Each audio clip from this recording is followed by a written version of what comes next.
This whiskey is a spicy little number. Let me tell you about the single pot still whiskey from Midleton Madness that was finished in Amburana wood casks.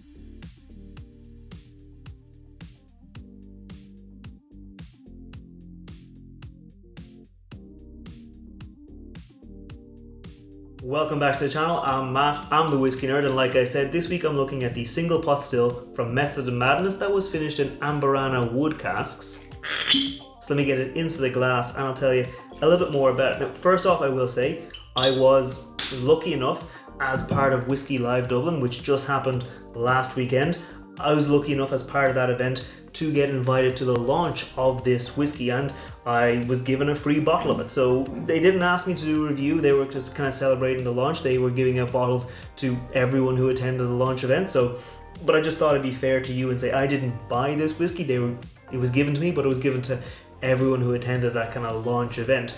If you were at Whiskey Live Dublin, you'll see this bottle is kind of low because I was pouring samples for people who weren't at the launch event, so I was sharing it out, and I just thought I'd say to you now that I didn't pay for this whiskey, but very nice whiskey nonetheless. If you're not familiar with Midleton Madness, they are the kind of craft style distillery that's in the Midleton Distillery down in Cork here in Ireland. So Midleton is one of the, I think it might be the biggest distillery, it probably is the biggest distillery in Ireland, and they make a lot of whiskies, and they've got like a craft kind of section of the distillery that is Method and Madness, using different stills, different kind of production processes. And the idea behind the craft side of it is to try different barrel types, different kind of mash bills, different things that might, if they work, get brought into the main distillery. But for the main part, what they'll do is experimental, it's limited edition runs. Now, if you're familiar with distilling in Ireland, you won't think this is a craft distillery. It's definitely not a micro distillery compared to like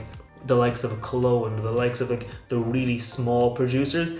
It's a pretty big distillery in its own right, but compared to the massive operation that is the Midleton Distillery, that's responsible for Jameson, Redbreast, Powers, Paddy, Green Spot, all those Midleton Very Rare, all those big brands, this is a micro distillery by comparison. And interestingly, this whiskey comes entirely from the micro distillery. So what they've got some other releases like this single grain release. This comes from the main Midleton plant, the single grain, but what they did here was they experimented with a different type of cask. They finished with virgin Spanish oak casks to give it a different kind of experimental finish that they wouldn't do with a mainline whiskey release from the main distillery. But if you look at the label, you can see this one here says Midleton, County Cork, Ireland, because this is from Midleton, County Cork in Ireland.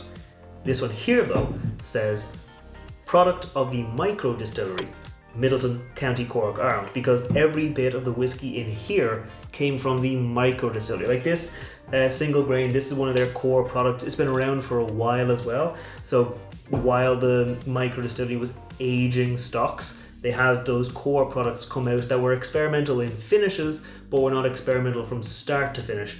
This here though was experimental from start to finish because it was from that micro-distillery, and every one of these kind of limited special editions they're going to be bringing out from now on will be from that micro distillery, so they'll all be that kind of experimental style. This is a single pot still Irish whiskey. It was triple distilled, made of a mash bill of malted and unmalted barley with no extra grains added in there, so just malted and unmalted barley, and it was initially aged for 6 years, or about 6 years, in ex-bourbon barrels with a mixture of first and second fill ex-bourbon barrels. And I asked them what the mixture was, and apparently it was about 80% first fill barrels and 20% second fill barrels. So you're going to get mostly of that first fill vanilla, caramel, butterscotch, and then the second fill is going to be a bit of a softer note behind it. So more of the whiskey has that first fill sweetness coming through.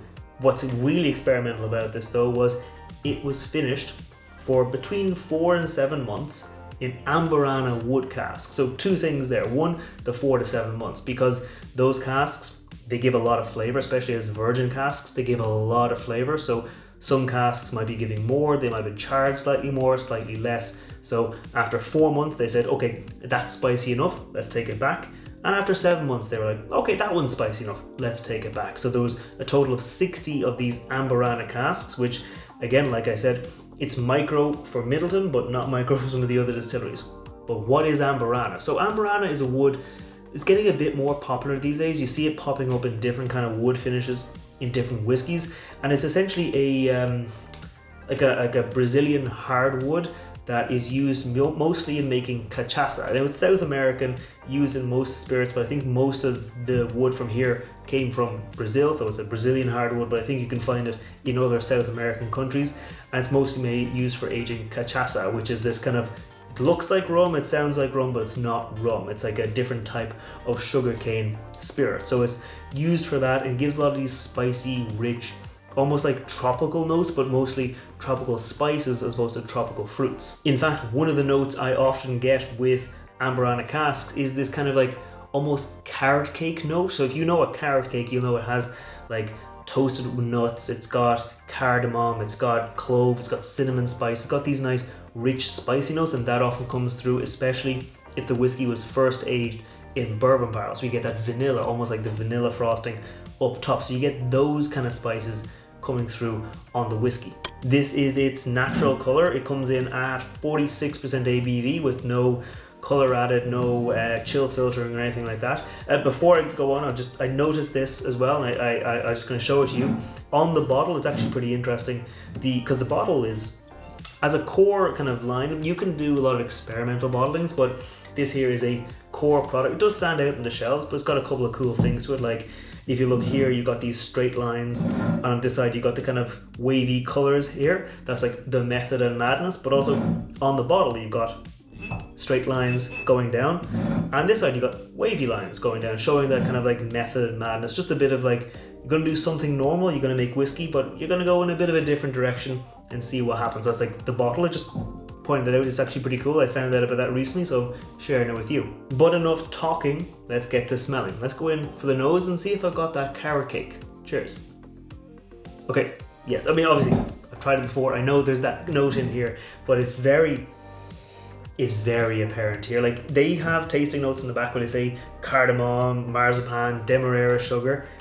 They could have just written carrot cake. It would have done the same thing, because you get this really like deep earthy sweetness. That's why I think they've got the demerara sugar. It's not like bright white sugar, but it's that deep, almost like earthy sugar, that sweetness coming through, the caramelized sweetness coming through with, again, like cardamom, but also I'm getting cloves, I'm getting cinnamon, almost getting a little bit of like banana, like a plantain, that kind of note coming through.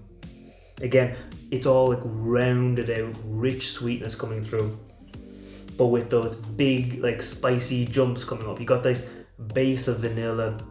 Like I said, also the vanilla is definitely in there, like vanilla frosting, but you got this vanilla, you got this banana, you got this richness there, but then those big spicy high points that's just jumping out of the glass.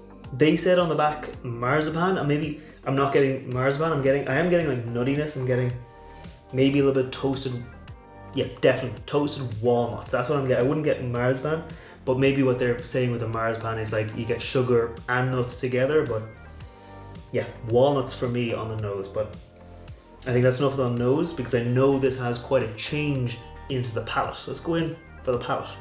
Cheers.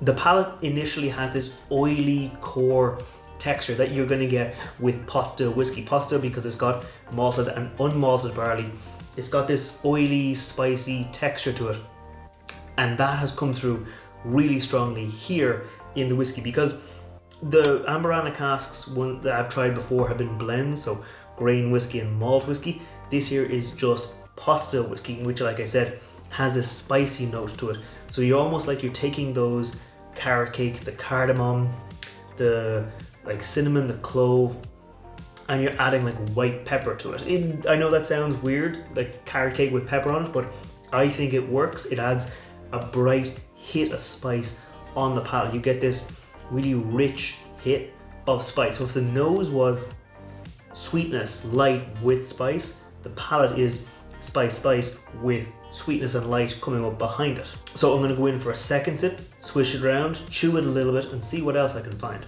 Cheers. They say on the back clove, cinnamon, and heather honey, and I've tried heather honey before and I get what they're coming at here. It's got this sweet, like that oiliness, the oily texture, and then the honey, but I wouldn't say heather honey, I'd say like almost like herbal oil coming through, because you got this like the oiliness, the stickiness, like it's sticking to my palate even now as I'm talking, but you get this almost like floral note, not quite floral, like herbs, not garden dinner herbs, but like those the botanicals, actually, not herbs, botanicals. So you know, if you're producing gin, those kind of things, you use botanicals, you use those kind of floral flowers that have these brighter notes. It's not herbal like dinner herbs, more botanical, like brighter notes coming through on the palate. That's what I was getting there. So it's nice and round. It's mostly a continuation from the nose, because the Amburana does have quite a strong influence, but it's not dominating that pot still spice. But let's go in for the finish and see how it ends. Cheers.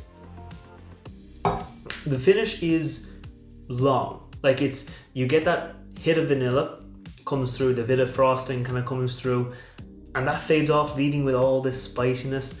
Like it leaves you with this really nice, like, so one thing to remind, I'll put a picture of them up there if you're not familiar with them. At Christmas time, IKEA, or IKEA I think is how it's actually pronounced, IKEA, do it these like thin, like Christmas biscuits. They're really thin, they're kind of dry, they've got cloves, cinnamon, nutmeg, those kind of spices, and it's reminding me of that. Like you're getting a bit of that toasted cooked grains from the, obviously there's malted barley in here, so you're getting get that malted biscuity note coming through, but with those like those dried spices, the cloves, the cinnamon, the nutmeg, those are coming through nicely, and they kind of linger with you as I'm talking. The banana-y note, the vanilla, the custard, all those are gone, leaving with a nice, really long, spicy finish that's a little bit hotter than I would normally associate with baking spices, because it got that pot still spice also hanging on into the finish. Before I give my final thoughts on this, if you're new here, scroll down, hit that like button, hit that subscribe button. I put out whiskey reviews every Wednesday, and I put out cocktail recipes featuring whiskey every Friday, and I will have a cocktail recipe with this whiskey this Friday. But overall, for me, I'm a fan of pot still whiskey, I'm a fan of spicy notes, and I'm a fan of Amburana finishes, so this quite does match me. I quite enjoy it, I quite like it. I like those spicy flavors that I'm getting from the whiskey, and I like those flavors I'm getting from the wood cask coming through. So overall, for me, this is a plus, it's a positive. I'm not sure if you'll be able to get it depending on where you are, because right now at least, like there's 60 casks of it, like I said, so it's not super limited. There are a lot of bottles of this whiskey, but right now I think you can only get it from the Midleton Distillery web store and the carry-out chain of off license. Like this is an exclusive release for that carry-out chain of off license here in Ireland. They're a big chain of off license, so they do, I think they do, I'm not sure if they do international shipping, but they ship everywhere in Ireland, and I think some places in Europe. So obviously Midleton will probably sell it to you as well, so they'll ship it to wherever you are in the world. But very nice, currently limited edition. I'm not sure if it'll go wider edition in future. They will probably use those Amburana finishes, those Amburana casks again for different whiskies, because like I said, only 4 to 7 months, so they probably have a lot left to give in them. So we might see more Amburana from Method of Madness or from the mainline Midleton Distillery. But like I said, I enjoyed this, I'm going to keep on enjoying it, and I'll see you next time. Slán.